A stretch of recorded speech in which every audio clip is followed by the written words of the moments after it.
उत्तर भारत इन दिनों भीषण गर्मी की चपेट में है। रहा तापमान लगातार 40 डिग्री सेल्सियस से ऊपर बना हुआ है। उत्तर प्रदेश के कई शहरों और कस्बों में गर्मी का असर साफ नजर आ रहा है। वहीं गोरखपुर में लोग जरूरी काम से ही घरों से बाहर निकल रहे हैं।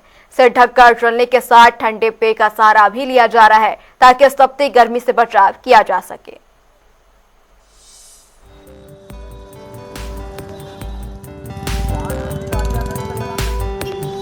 उत्तर भारत के बड़े हिस्से में भीषण गर्मी पड़ रही है। कुछ दिनों से अधिकतम तापमान 40 डिग्री सेल्सियस से ऊपर जा रहा है। उत्तर प्रदेश के कई कस्बे और शहर सबसे ज्यादा प्रभावित जगहों में शुमार हैं।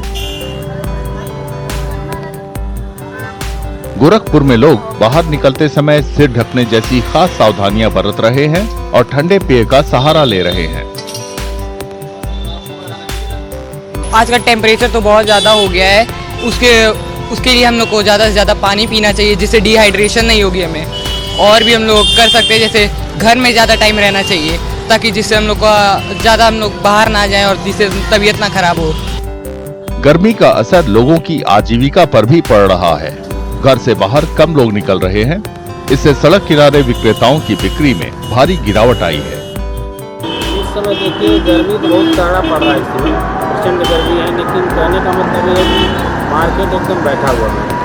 गर्मी के कारण कितने लोग निकल नहीं पा रहे हैं। जो निकल भी रहे हैं तो रुक भी नहीं रहे, ज्यादा करके सोच रहे हैं जल्द से जल्द अपने घर पहुंचे। लोगों ने अधिकारियों से कहा है कि बच्चों के लिए खास उपाय किए जाएं, मसलन स्कूल के घंटे कम करना या ऑनलाइन क्लास शुरू करना। गर्मी बहुत ज़्यादा हो रही है।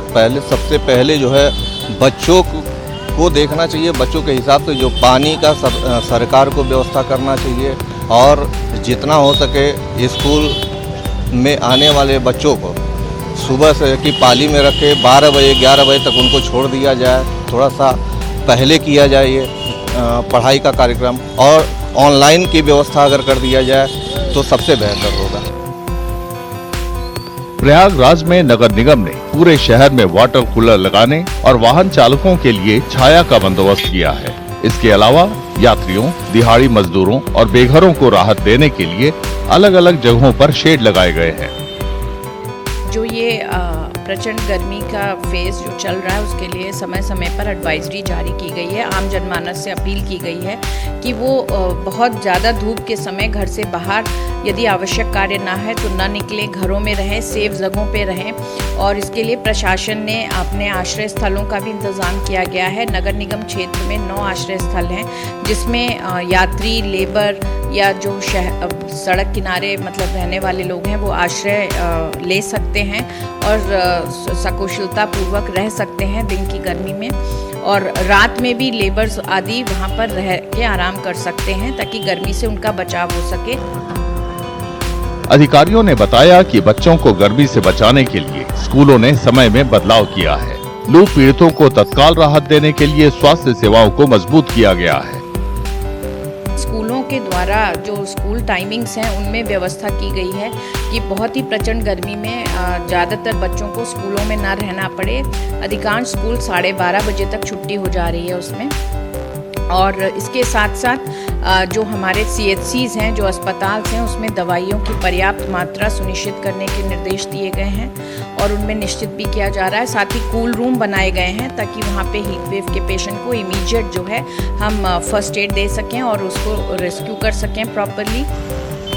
इसी तरह वाराणसी में अधिकारियों ने दिन में यात्रा करने वालों की सुविधा के लिए खास उपाय किए हैं। जी, सड़कों पे लगातार हमारे लगभग 15 वाहन हैं, जिसमें हमारे मिस्ट गन्स हैं, हमारे स्प्रिंकलर्स हैं, हमारे रेन गन्स हैं, हमारे अलग अलग तरीके के वाहन हैं जो लगातार शहर भर में भ्रमण कर रहे हैं। और चौराहों, चाहे डिवाइडर्स की साफ़ सफाई का काम हो, सड़कों पे छिड़काव का काम हो और मिस्ट रोड्स पर यात्रियों के ऊपर डालने का काम हो, लगातार चल रहा है ताकि किसी भी हीट स्ट्रोक की घटना से सभी यात्रियों को बचाया जा सके। लू का असर शहर की सड़कों पर साफ दिख रहा है। सड़कों पर वीरानी छाई रहती है। गर्मी बहुत ज्यादा है, बहुत तेज है और इसमें निकलने लायक नहीं है। क्या हालत सड़कों की है? सड़कों सन्नाटा है एकदम। कैसे बचाव आप लोग कर रहे हैं? बचाव का हम लोग धूप में निकल नहीं रहे हैं बाहर, या तो गमछा अथवा हेलमेट लगा करके मजबूरी में निकलना पड़ रहा है। फिलहाल गर्मी से राहत के आसार नहीं है, बल्कि तापमान और बढ़ सकता है। लिहाजा लोगों को भरपूर पानी पीने, हल्के सूती कपड़े पहनने और बच्चों और बुजुर्गों के लिए खास सावधानी बरतने की सलाह दी गई है।